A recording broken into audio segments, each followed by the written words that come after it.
El Pisstoffo update.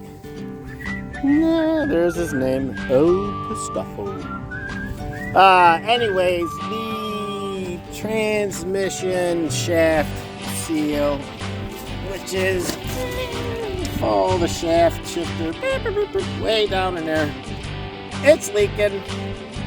Nothing major right this second, but I just had all that replaced. Oh my god, in the fall of 2024. So kind of upsetting, but it's seeping. It's not like pouring out. There may be an issue with the transmission main shaft itself, but we're just gonna ride it till it becomes a problem. It's common. El Pisstoffo has got, let's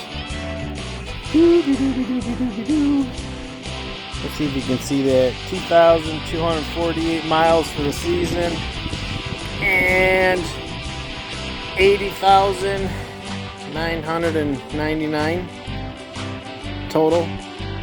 He had 46,833 miles when I bought him, so we're just riding the shit out of him.